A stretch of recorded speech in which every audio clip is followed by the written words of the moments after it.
નિષ્પત્તિ છે અમારી એમ 301.2 જેમાં છે 999 સુધીની સંખ્યાઓની સ્થાન કિંમતના આધારે સરખામણી કરે છે અને અમારી રમતનું નામ છે રમશો તો જાણશો.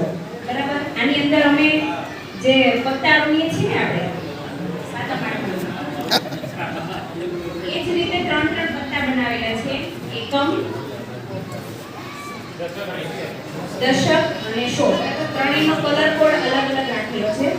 પછી એમાં બધા બાળકો છે આખું જૂથ બનાવીને બેસશે.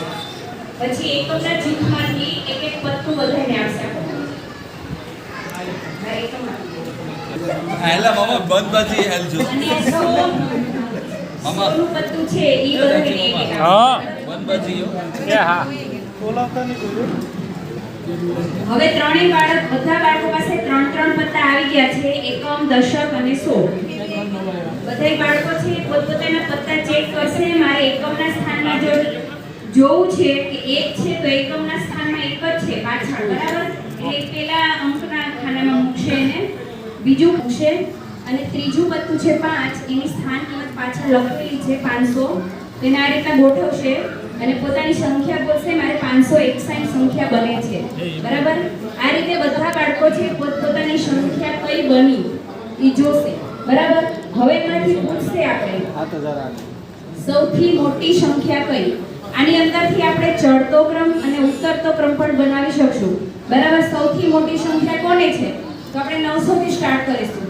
900 ની કોને આવી છે ભાઈ? તમારી સંખ્યા કઈ બની?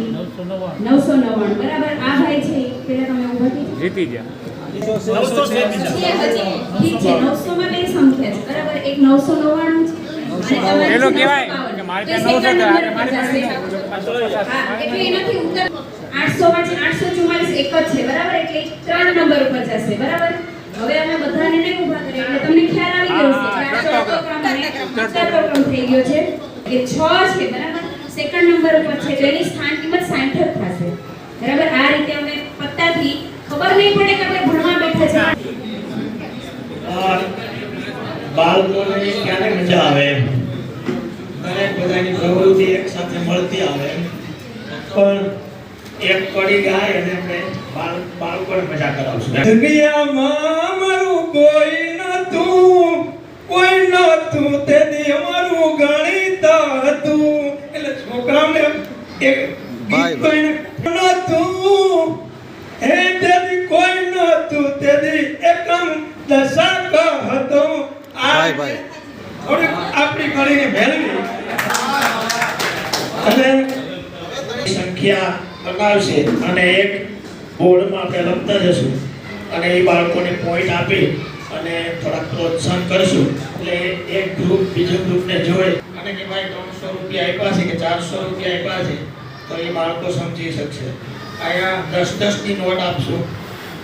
તો આ રીતે આપણા ક્લાસમાં છે તો આપણો ક્લાસ પણ એક જેવાકારનો જ છે. તો ગણી લ્યો ભાઈ કે ઉપર નીચે ડાબે જમણે અને આગળ પાછળ તો 6 બાજુ થઈ ગઈ. ધાર કેટલી છે તો તમે ઉપર 4 નીચે 4 ઊભી 4 તો 12 ધાર થઈ ગઈ.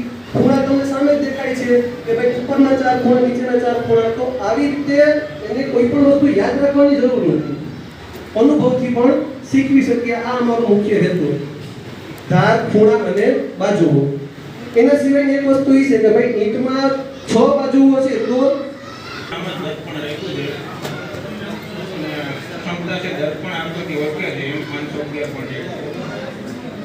ધોરણ 5 માં પાંચમું પ્રકરણ છે તે સરખું દેખાય છે. આમાં દાદી વાત ની ગાડા પર સમાજ વાત કરવાની છે મારે.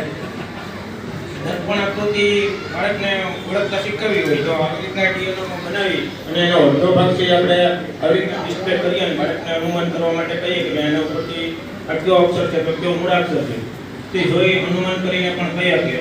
અને અથવા આપણે એને આખો આવી રીતના ભાગથી બતાવીને પણ દર્પણ આકૃતિ વિશે માહિતી આપી શકીએ. તો અહીંયા પણ છે દાખલા તરીકે તો અહીંયા હેસ બને તો અડધો ભાગ છે આખો લઈને બતાવી શકાય. અહીંયા દીપક છે અહીંયા બિલાડીનો આખો ભાગ કરીને બતાવી. અથવા કોઈ અહીંયા દર્પણ શિક્ષણ આપવાની વાત હતી. અમને જે પ્રવૃત્તિ આપેલી છે એમાં 2, 5 અને 10ના ઘડિયાનો ઉપયોગ કરીને રમત દ્વારા શિક્ષણ મેળવવાની વાત છે. અહીંયા ગ્રાઉન્ડ ઉપર એવા અલગ અલગ આપણે ચોરસ બનાવવાના છે. અને બાળકોને એ પ્રમાણે કૂદકા મારવાનું અને આગળની સંખ્યાનું અનુમાન કરવાનું. કઈ સંખ્યા આવશે? દાખલા તરીકે અમે 2ના ઘડિયાની વાતચીત કરી છે, તો 2 પછી આવશે 2 પછી 4 લખેલા છે. હવે પછી શું આવશે? તો બાળકને એ કૂદકા માર્યા પછી સંખ્યાનું